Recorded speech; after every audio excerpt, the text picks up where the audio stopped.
E se eu te disser que um único olhar pode destruir uma vida inteira? Que um bebê pode nascer carregando um segredo que mudaria o destino de 3 pessoas para sempre? Nesta história real de amor proibido, traição e exílio, você vai descobrir como uma noite de paixão em uma fazenda de escravos desencadeou uma das reviravoltas mais impactantes que você já ouviu. Mas antes de começarmos, me conta aqui nos comentários, de qual cidade você está assistindo esse vídeo agora? E se você curte histórias reais emocionantes que te prendem do início ao fim, se inscreve no canal e ativa o sininho para não perder nenhuma história incrível. Agora sim, vamos à história.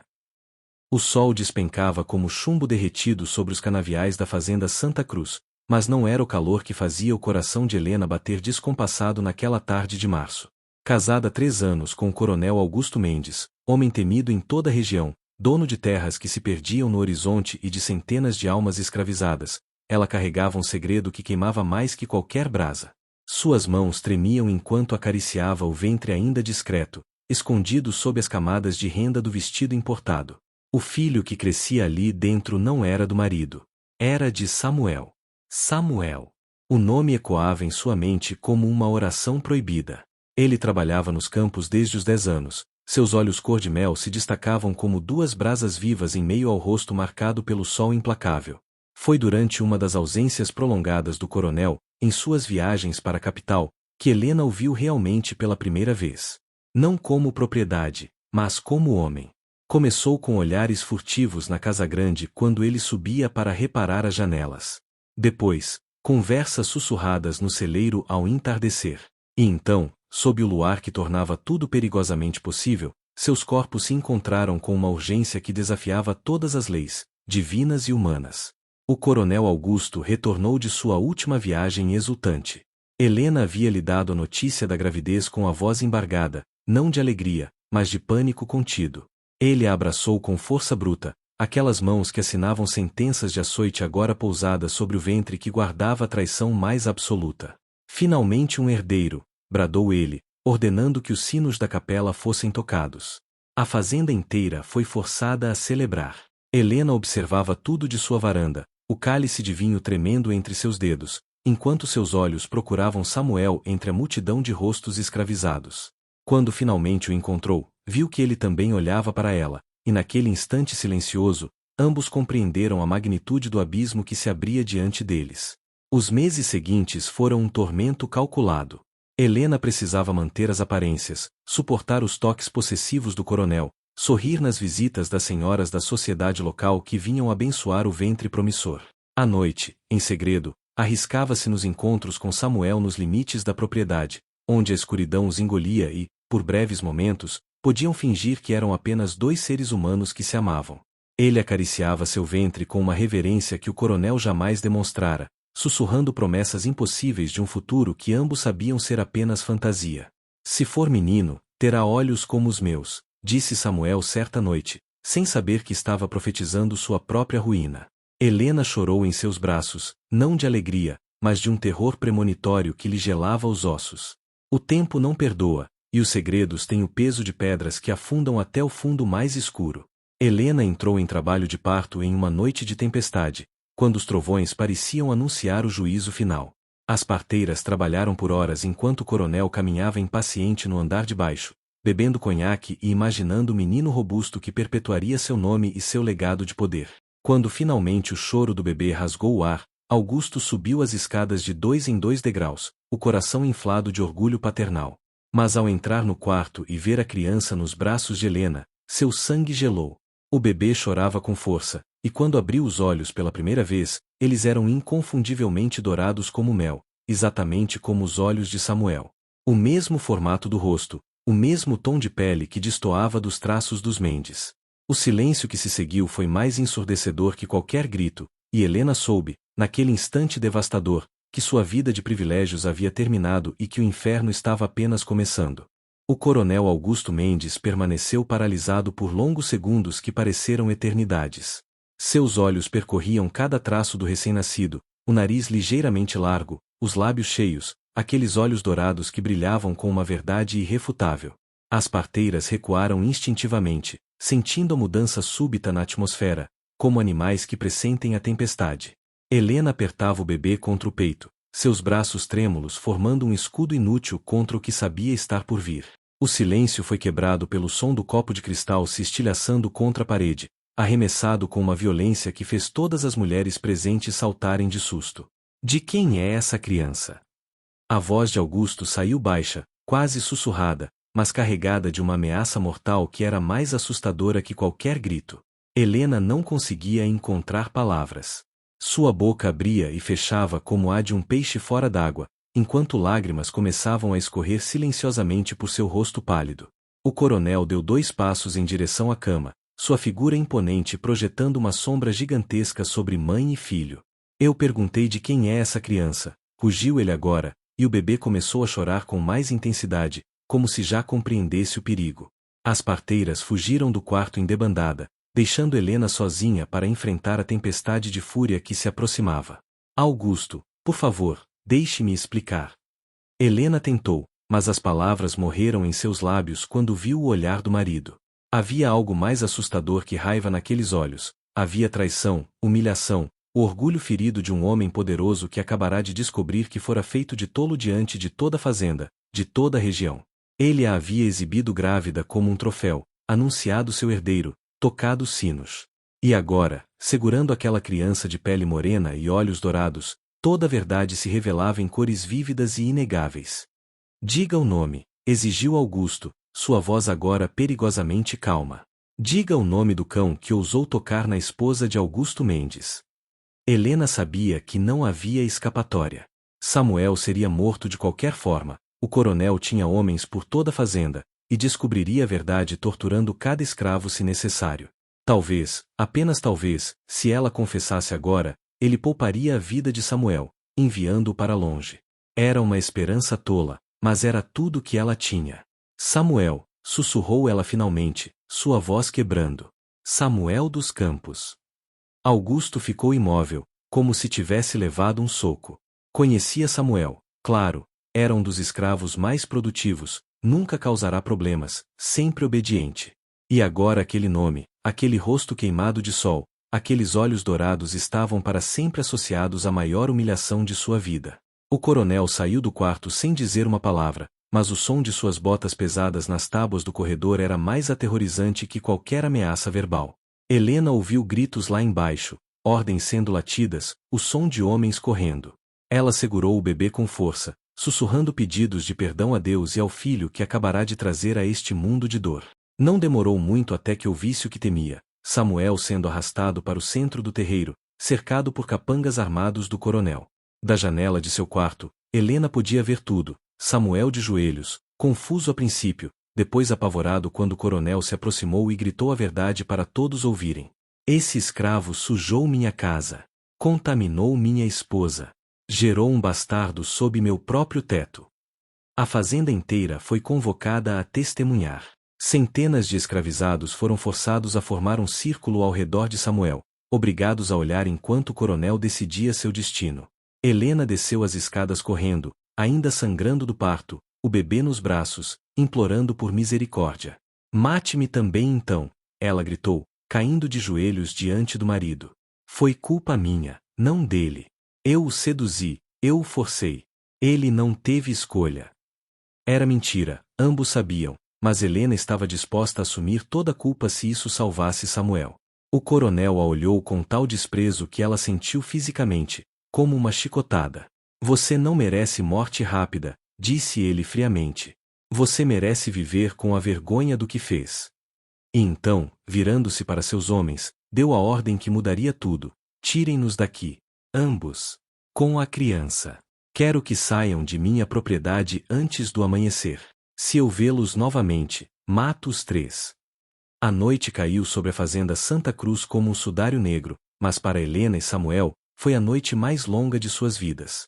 Trancados em um galpão separado, vigiados por capangas armados, eles se agarraram um ao outro enquanto o bebê dormia inquieto entre seus corpos. Samuel tinha marcas de sangue no rosto onde fora golpeado, mas suas mãos permaneciam surpreendentemente gentis ao acariciar o filho que acabará de conhecer nas circunstâncias mais terríveis possíveis. Como vamos chamá-lo? Sussurrou ele na escuridão. Helena, exausta física e emocionalmente, olhou para o pequeno rosto que já amava desesperadamente. Miguel, respondeu ela. Significa quem é como Deus. Porque só Deus pode nos salvar agora. Quando as primeiras luzes da aurora rasgaram o horizonte, os guardas abriram violentamente a porta do galpão. Hora de ir, grunhiu um deles, jogando um saco de estopa aos pés de Helena. Dentro havia apenas o essencial, alguns pães duros, um cantil de água, 2 cobertores velhos. Nenhuma das roupas finas de Helena, nenhuma de suas joias, nada que lembrasse a vida de luxo que ela levava apenas ontem. Samuel não tinha nada a não ser a roupa rasgada do corpo e as correntes mentais de uma vida inteira de escravidão que, ironicamente, agora era forçado a deixar para trás. Eles foram escoltados até os limites da propriedade, onde a estrada de terra se perdia entre morros cobertos de vegetação selvagem. O coronel estava lá, montado em seu cavalo negro, observando como um juiz observa a execução de uma sentença. Vocês estão mortos para mim, declarou Augusto, sua voz ecoando na manhã fria. Mortos para esta fazenda, para esta região, para a sociedade. Se eu descobrir que voltaram, que tentaram contactar alguém que conhecem, juro pelos meus antepassados que os caçarei como animais. Ele cuspiu no chão, um gesto final de desprezo. Helena, você era herdeira de terras, de nome, de posição. Agora não é nada. E você, virou-se para Samuel, sempre foi nada. Que se destruam juntos, já que se merecem. Com um gesto de mão, ordenou que os guardas os empurrassem para além da cerca que marcava o fim de suas propriedades. E assim, com apenas as roupas do corpo, um bebê recém-nascido e um saco de mantimentos que duraria talvez 2 dias, Helena e Samuel começaram sua jornada para o desconhecido. Os primeiros passos foram os mais difíceis. Helena, que nunca havia caminhado mais que da casa grande até a capela, sentia cada pedra do caminho através das solas finas de seus sapatos. Samuel, acostumado ao trabalho pesado mas ferido e fraco pela surra da noite anterior, carregava o bebê contra o peito com uma determinação feroz. Eles caminharam em silêncio por horas, cada um processando a enormidade do que havia acontecido. Helena havia perdido tudo, família, posição social, riqueza, até mesmo seu próprio nome agora estava manchado para sempre. Samuel havia ganhado algo que nunca sonhara possível, liberdade, mas a que custo? E o pequeno Miguel, inocente de tudo, já nascia marcado como o fruto proibido de um amor impossível. Ao meio-dia, quando o sol estava no seu auge impiedoso, eles encontraram sombra sob uma árvore antiga à beira da estrada. Samuel deitou Miguel cuidadosamente sobre o cobertor e pela primeira vez desde que saíram, permitiu-se olhar verdadeiramente para Helena. Ela estava destruída, o cabelo, antes cuidadosamente arrumado, agora desgrenhado e sujo, o vestido manchado de sangue do parto e poeira da estrada, os pés sangrando nos sapatos inadequados. Mas quando ela levantou os olhos para encontrar os dele, Samuel viu algo que o surpreendeu, não arrependimento, mas uma espécie de paz tranquila. Não me arrependo, disse Helena, como se lesse seus pensamentos. De nada. Exceto de não ter tido coragem de fugir antes, quando ainda tínhamos tempo de planejar. Samuel sentou-se ao seu lado, suas mãos calejadas pegando as dela com uma gentileza que contrastava com toda a violência que haviam experimentado. Para onde vamos? Perguntou ele, a pergunta simples carregando o peso de toda a incerteza do futuro. Helena olhou para a estrada que se estendia diante deles, depois para o filho que dormia, alheio ao fato de que sua simples existência havia virado o mundo de cabeça para baixo. Para longe, respondeu ela finalmente. Para algum lugar onde ninguém nos conheça, onde possamos recomeçar. Talvez para o norte, ouvi dizer que há cidades onde as pessoas fazem menos perguntas. Era um plano vago, quase desesperador, mas era tudo que tinham. E assim, depois de um breve descanso, retomaram a caminhada, 3 almas expulsas do paraíso procurando criar seu próprio céu em algum canto esquecido do mundo. 3 semanas se passaram desde que Helena e Samuel deixaram a fazenda Santa Cruz, e a jornada já havia transformado ambos de maneiras inimagináveis. As mãos delicadas de Helena, que nunca haviam lavado suas próprias roupas, agora estavam calejadas de lavar fraldas improvisadas no rio e cavar raízes comestíveis. Samuel, que por toda a vida fora tratado como propriedade sem voz, agora precisava tomar decisões constantemente. Que caminho seguir, onde procurar abrigo, como conseguir comida. Miguel, milagrosamente, permanecia forte, seu choro vigoroso ecoando pelos vales que atravessavam, como se a criança fosse feita de material mais resistente que o mundo cruel ao seu redor. Eles sobreviviam de pequenos trabalhos ocasionais em fazendas menores, onde Helena se oferecia para cozinhar ou costurar em troca de comida e Samuel aceitava qualquer tarefa braçal, não importando quão degradante. A história que contavam era simples. Era um casal livre que havia perdido tudo em um incêndio e estava viajando para recomeçar com parentes distantes no norte. A maioria das pessoas aceitava a história sem questionar muito, ou não se importava o suficiente para indagar. Mas havia momentos perigosos, quando olhares suspeitosos pousavam sobre eles, quando alguém comentava como era incomum ver uma mulher branca com um homem negro e um bebê mestiço, quando perguntas incômodas começavam a surgir. Nesses momentos, eles partiam rapidamente, sempre seguindo em frente, sempre olhando para trás. Foi em uma pequena vila de pescadores, a mais de 200 quilômetros da fazenda, que encontraram algo parecido com esperança.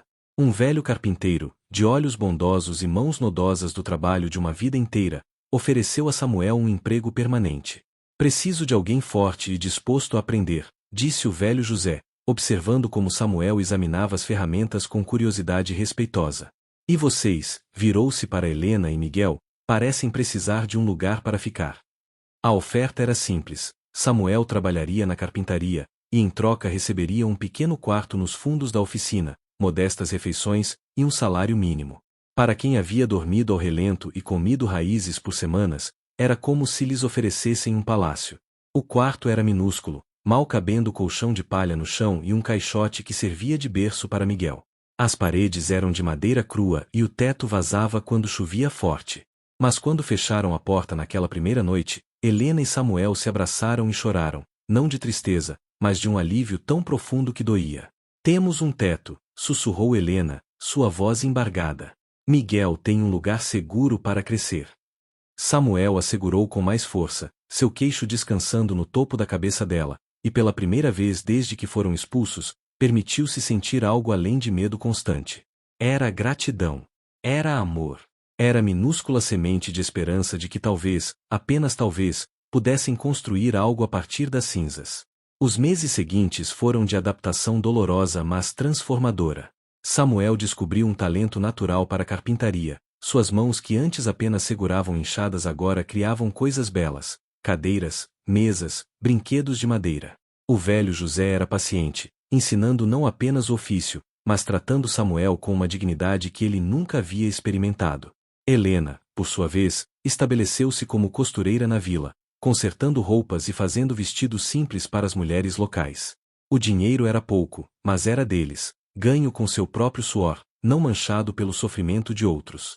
À noite, os três se aconchegavam no pequeno quarto, Miguel crescendo forte entre eles, e contavam histórias de um futuro melhor. Mas o passado nunca está tão distante quanto gostaríamos. Uma tarde, enquanto Samuel trabalhava na oficina, um grupo de cavaleiros passou pela vila.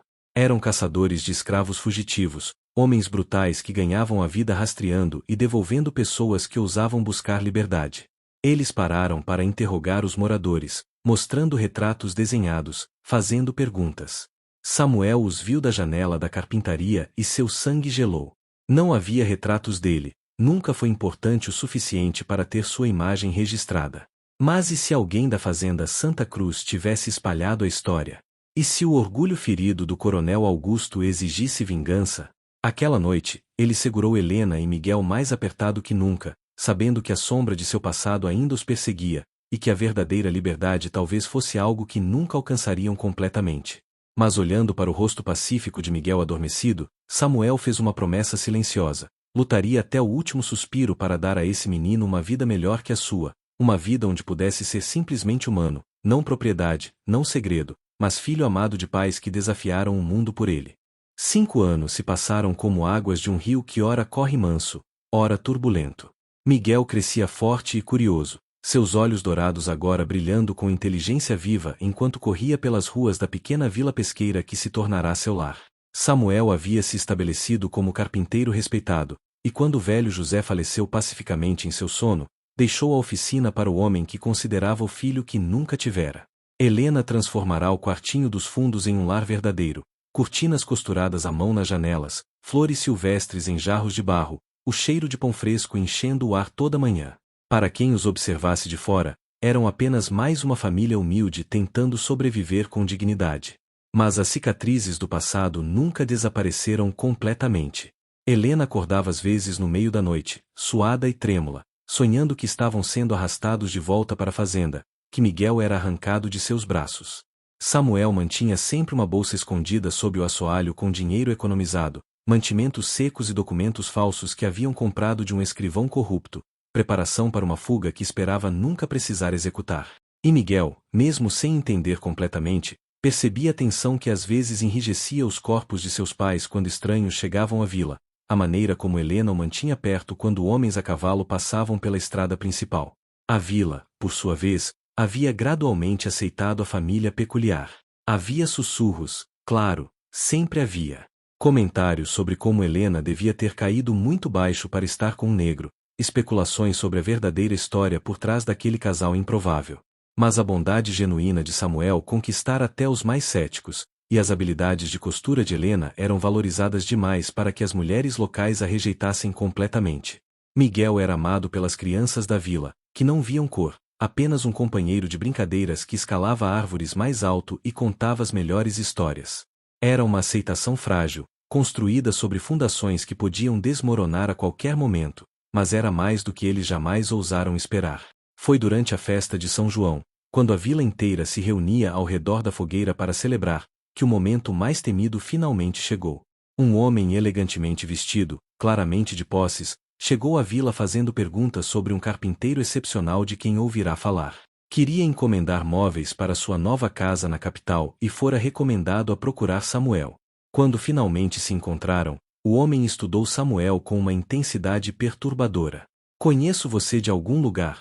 perguntou ele, franzindo a testa. Samuel sentiu o mundo inclinar sob seus pés. O homem era um antigo visitante da fazenda Santa Cruz, alguém que fizera negócios com o coronel Augusto. Ele reconheceria Samuel se olhasse tempo suficiente. "Duvido, senhor", respondeu Samuel, mantendo a voz firme apesar do pânico que lhe apertava o peito. "Sou apenas um simples carpinteiro desta vila." Mas o homem continuava olhando, e Samuel podia ver o momento exato em que a memória começou a se encaixar, os olhos dourados, o formato do rosto, algo familiar mas fora de contexto. Antes que pudesse concluir o pensamento, Helena apareceu, segurando Miguel pela mão. A visão de uma mulher branca e um menino mestiço ao lado de Samuel foi o último pedaço do quebra-cabeça. O homem arregalou os olhos, a compreensão inundando seu rosto. "Meu Deus", sussurrou ele. "Você é da fazenda Santa Cruz. O escravo que... E você deve ser a esposa do coronel Augusto." O silêncio que se seguiu foi absoluto. Os moradores da vila que estavam por perto pararam de conversar, sentindo a tensão no ar. Miguel apertou a mão da mãe, seus olhos grandes olhando do estranho para os pais, sem entender mas sentindo perigo. Samuel deu um passo à frente, colocando-se entre sua família e o homem. "Não somos mais essas pessoas", disse ele baixinho mas com uma firmeza que vinha de 5 anos construindo uma nova vida. "Aquilo acabou. Somos apenas Samuel, Helena e Miguel. Uma família tentando viver em paz." O homem os olhou por um longo momento, seu rosto passando por uma série de expressões: choque, desaprovação, consideração. Finalmente, para a surpresa de Samuel, ele acenou lentamente. "O coronel Augusto morreu há 2 anos", disse o homem finalmente, sua voz mais suave agora. "Ataque do coração. A fazenda está nas mãos de administradores, deteriorando-se. Ele nunca se recuperou do escândalo." Fez uma pausa, olhando para Miguel. "Esse menino seria o herdeiro legítimo, você sabe. Se Helena ainda fosse casada quando ele nasceu, tecnicamente." Mas Helena o interrompeu, sua voz clara e determinada. "Miguel não é herdeiro de nada exceto do amor que construímos aqui. Não quero nada daquela vida, nada daquele mundo. Meu filho será criado livre, livre de ódio, livre de correntes, livre para ser apenas ele mesmo." O homem estudou Helena por um longo momento, depois assentiu respeitosamente. "Entendo. Seu segredo está seguro comigo, senhora. Ou deveria dizer apenas Helena." Ele sorriu tristemente, depois virou-se e partiu, levando consigo o último fio que os conectava ao passado que tanto temiam. A notícia da morte de Augusto libertou algo em Helena e Samuel que nem sabiam estar preso. Era como se uma corda invisível que os puxava constantemente para trás tivesse finalmente se rompido. Ainda havia olhares de julgamento ocasionais, ainda havia momentos de dificuldade e preconceito, mas agora podiam respirar sem o terror constante de serem arrastados de volta à vida que deixaram para trás. Miguel tinha 7 anos quando finalmente lhe contaram a verdade completa sobre como vieram parar naquela vila, sentados juntos na praia enquanto o sol se punha sobre o mar. Por que o coronel estava tão bravo? Perguntou Miguel, suas mãos pequenas brincando com a areia. Samuel e Helena trocaram olhares, depois Samuel pegou a mão do filho. Porque ele vivia em um mundo onde as pessoas podiam ser donos de outras pessoas. Onde o amor entre dois seres humanos era considerado errado se eles tivessem cores de pele diferentes. Era um mundo doente, filho. Helena acariciou o cabelo cacheado de Miguel, seus olhos brilhando com lágrimas não derramadas. Mas você nasceu do amor verdadeiro. Você nos ensinou que existe algo mais importante que posição social ou riqueza. Existe coragem de escolher o que é certo, mesmo quando o mundo inteiro diz que está errado. Miguel processou isso em silêncio, sua mente jovem mas já profunda considerando as palavras. Vocês são felizes agora? Perguntou finalmente. Samuel olhou para Helena, vendo a mulher que havia trocado mansões por um quarto minúsculo, sedas por algodão grosseiro, servos por suas próprias mãos calejadas, e ainda assim irradiava uma luz que nunca possuíra naquela vida de luxo vazia. Mais feliz do que jamais fui, respondeu Samuel honestamente. Helena assentiu, puxando ambos para um abraço apertado. As pessoas dirão que caímos. Mas na verdade, pela primeira vez, subimos. Subimos para a dignidade de construir nossa própria vida. A carpintaria de Samuel prosperou ao longo dos anos seguintes. Ele passou a ensinar o ofício não apenas a Miguel, mas a outros jovens da vila que queriam aprender. Helena abriu uma pequena escola em sua casa, ensinando crianças pobres a ler e escrever, habilidades que ela mesma quase nunca usará em sua vida anterior de privilégios vazios. Juntos, tornaram-se pilares da comunidade, provando dia após dia que o valor de uma pessoa não está em seu nascimento ou posição social, mas em suas ações e caráter. O preconceito não desapareceu, isso seria ingênuo esperar, mas foi gradualmente suavizado pela realidade impossível de ignorar de uma família que dava mais à comunidade do que recebia. Miguel cresceu para ser um jovem notável, carregando em si a força de trabalho do pai e a educação e eloquência da mãe. Seus olhos dourados, que uma vez foram marca de escândalo e vergonha, tornaram-se símbolo de uma nova possibilidade, a prova viva de que o amor pode transcender as barreiras artificiais que a sociedade constrói. Ele nunca conheceu as riquezas que poderia ter herdado como filho, mesmo que ilegítimo, de um coronel, mas herdou algo muito mais valioso. A história de pais que arriscaram tudo pelo amor, que transformaram exílio em libertação, que construíram dignidade com as próprias mãos. 20 anos depois da noite fatídica em que foram expulsos da fazenda Santa Cruz, Helena e Samuel sentavam-se em sua varanda simples mas acolhedora, observando Miguel ensinar seu próprio filho, um menino esperto de 4 anos, a trabalhar a madeira. Os cabelos de Samuel estavam grisalhos agora, e Helena tinha rugas ao redor dos olhos que contavam histórias de risadas e lágrimas. Suas mãos entrelaçadas descansavam entre eles, calejadas e marcadas pelo tempo, mas ainda se procurando instintivamente como naquela primeira noite no celeiro, há tantos anos. Você se arrepende de alguma coisa? Perguntou Samuel de repente, sua voz rouca quebrando o silêncio confortável da tarde. Helena não precisou pensar. Virou-se para olhá-lo. Aqueles olhos que já foram de uma jovem privilegiada agora profundos com a sabedoria de quem viveu 2 vidas completamente opostas. Apenas de uma coisa, respondeu ela suavemente. De não ter tido coragem de escolher você mais cedo. De ter desperdiçado 3 anos em uma prisão dourada quando poderia ter estado construindo isto aqui ao seu lado. Samuel apertou sua mão, e naquele gesto simples havia décadas de amor, sofrimento, superação e gratidão. O neto correu até eles, segurando orgulhosamente um pequeno barco de madeira que acabará de entalhar com a ajuda do pai. Vovô, vovó, olhem! É para navegar no rio. Seus olhos, herança de Samuel, passada através de Miguel, brilhavam com aquela mesma cor de mel que uma vez condenou e salvou uma família inteira. Helena pegou o menino no colo, beijando sua testa suada. É lindo, meu amor. Você tem as mãos talentosas do seu avô. O menino sorriu radiante, completamente alheio ao fato de que sua simples existência, livre e amada, era o maior triunfo contra um mundo que tentará destruir seus avós. Enquanto o sol descia lentamente no horizonte, pintando o céu com tons de laranja e púrpura, Helena e Samuel permaneciam sentados em sua varanda humilde, cercados pelo fruto de seu amor proibido que florescera em jardins inesperados. A fazenda Santa Cruz estava a centenas de quilômetros de distância, provavelmente em ruínas agora, um monumento em decomposição a um tempo de crueldade e injustiça. Mas aqui, nesta pequena vila à beira-mar, em uma casa simples construída com trabalho honesto e amor verdadeiro, eles haviam plantado sementes de uma história diferente, uma história onde a coragem de amar superava o medo, onde a dignidade não vinha de títulos mas de caráter, onde 3 almas expulsas do paraíso haviam criado seu próprio Éden. E quando a noite finalmente caiu, envolvendo tudo em seu manto estrelado, Helena sussurrou para Samuel as mesmas palavras que dissera tantos anos atrás sob o luar proibido do celeiro: Eu te amo. Mas desta vez, não havia medo na sua voz. Não havia segredos, não havia vergonha, não havia correntes. Apenas a verdade pura e simples de 2 corações que desafiaram o mundo e venceram, não com riquezas ou poder, mas com algo muito mais precioso: a liberdade de amar sem pedir permissão, e a coragem de construir uma vida digna sobre os escombros do que o mundo tentará destruir. E enquanto dormiam naquela noite, abraçados como sempre fizeram desde o primeiro exílio, eles sorriam, sabendo que sua história, por mais dolorosa que tenha sido, era também uma história de vitória, de amor que transcende, de humanidade que prevalece.